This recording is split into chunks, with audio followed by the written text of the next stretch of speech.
Welcome everyone back to another episode of World Record Runs, How It's Done. This is a series where we take a look at world records in Call of Duty Zombies and see how some of the best players in the world are achieving new world records and new heights, and maybe along the way, learning some new tips and tricks to help us become better Zombies players. Today, we're taking a look at Mob of the Dead world records. Mob of the Dead is one of the most beloved maps of all time, and it presents an interesting dynamic to world record runs because you have Afterlife, so now you're not limited to just 4 downs in a game. By the way, sorry for the delay on this episode, and this episode won't have fancy graphics like the previous ones because my computer's a piece of shit, it broke, and I'm in the process of recovering hard drives right now, so we're making do with what we have. Before we jump into it, I want to quickly mention that this episode has been brought to you by the Ridge Wallet. The Ridge Wallet is a light, sleek, industrial wallet. I was in need of a new wallet, and I had this crappy piece of shit wallet that I picked up on Amazon, and it was quickly falling apart within 2 months. The fake leather was peeling away, and it was just trash. Then I discovered the Ridge Wallet, and this wallet is made from a solid metal construction. I got mine in aluminum white, but they have over 30 styles including carbon fiber and burnt titanium. Unlike my shitty cheap wallet from Amazon, the Ridge Wallet is never going to fall apart and comes with a lifetime warranty. You can have this one wallet and carry it for the rest of your life. It's small, sleek, and fits into my pocket better than traditional wallets, and it doesn't have a bulky feel to it and doesn't feel like it's been designed in the 90s. This wallet is modern, holds 30 cards, and has a money clip. Get 10% off today with worldwide shipping by using the code JJ25 in the description. Go to ridge.com/JJ25 and use the code JJ25 for 10% off your Ridge Wallet. A link is in the description, but let's jump into Mob of the Dead. We're going to kick things off by looking at the solo world records on Mob of the Dead, and sitting at the top right now is StealthMcFilthy, who was able to reach round 233. Stealth set the record back in April of 2020 and had played for just about 104 hours. Then the game froze, which was tragic. When his game froze, he was 6 rounds past the previous world record and was probably really close to having his game reset. What I find amazing about Stealth is that he had probably the most chill reaction I had ever seen to the end of a world record run. Oh, and that's the end of the game. Wow. It froze. Honestly, I don't think I could be that chill following the end of a 104-hour game, but I guess that's what it takes to be a pro, so kudos to you, Stealth. So that's the world record, but let's break it down and see how he was able to achieve this. The early game was spent in the room adjacent to Double Tap, with the door leading to the stairwell shut. For most of the early rounds, I would call this strategy in essence a camping strategy. Stealth is using the Acid Gat, the Ray Gun Mark II, and the Hell's Redeemer to hold out in this room. Eventually, though, the zombie's health is going to get too large to simply just camp in this room, and this strategy kind of evolves into a little bit of a training strategy, if you could call it that. He holds out in this room, and it's definitely manageable through skillful use of the Hell's Redeemer and the Acid Gat, but it is not easy. He did this till about round 57 when he went down, but you could probably hold out here up until the early 60s.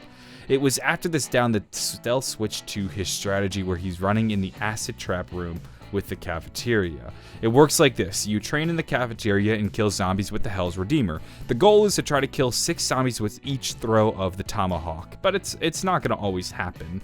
And you're basically waiting for the trap to be ready, and when it is, you pull the trap and sit in the stairwell. From the stairwell, you wedge yourself into this particular part of the staircase.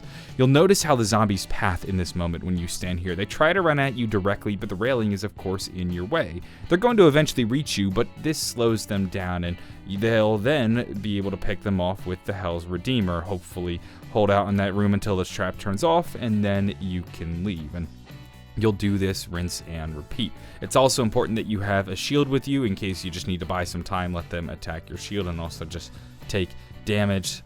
It's really important sometimes to have the shield when you're running this, but this is your basic strategy. You're going to hold out here, wait for the trap to reset, run into the stairwell, wedge yourself into that location, and then rinse and repeat. It's not perfect, and the zombies can reach you running this strategy from the stairwell. You can go down in there. If you do find yourself stuck in this room, there's not much you can do. This happened to Stealth when he ran down at round 230. Thankfully, though, he had Afterlife.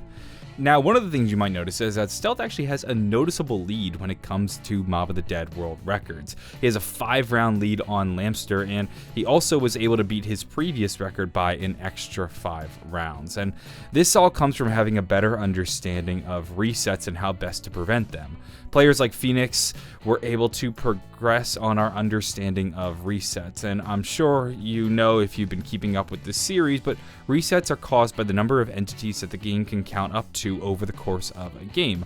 Once you max out at around 2 billion and some change of total entities counted over the course of the game, you reset.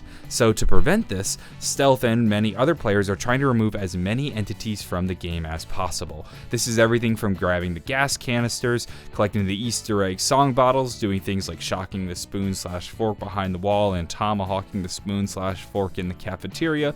And with all those entities removed, they won't be continuously counted over the course of the game and will prevent the reset.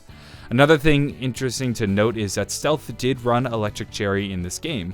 Normally players won't run Cherry because it can cause freezes at around 160, 170, and it was found that Electric Cherry freezes are far less likely on PC, so by playing on PC, he was able to use Electric Cherry much later into the game and prevent his game from freezing so early, around 160, 170. Not that that's early, but he wanted to obviously keep going all the way to 233.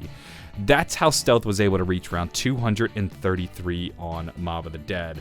There's definitely room for development on Mob of the Dead. There has been strategies such as the OnlyFans strategy that have been pretty prominent of late.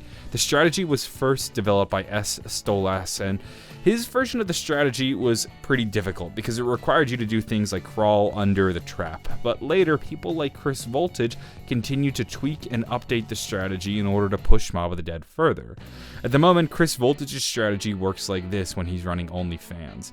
He will start in the warden's office, and once all the zombies are in there, he'll pull the fan trap and run outside into the cell block. The zombies will spawn in the warden's office and die to the fan as they run at you. Meanwhile, some of the zombies will spawn in the windows to your side. All you need to do is pick them off with the Hell's Redeemer. Generally though, you never want to stop using the Hell's Redeemer. Your goal is to try to kill 6 zombies with the Hell's Redeemer every time it resets so that you're always killing zombies throughout the entirety of the game. Once the trap, though, is off, you run back into the warden's office, round up the zombies, and as soon as that trap is set, pull it again, and that is your strategy. And you're doing this, and you're always trying to pull the trap as soon as it finishes recharging to maintain a fast pace. A record has yet to be set using this strategy, but it seems there's a lot of potential surrounding OnlyFans, and it definitely opens up Mob of the Dead to new potential world records. Chris has managed to reach 155 using this old OnlyFans strategy in testing, and in doing so, he was at a pace roughly 2.5 hours faster than the world record time. The problem was, well, that he eventually froze.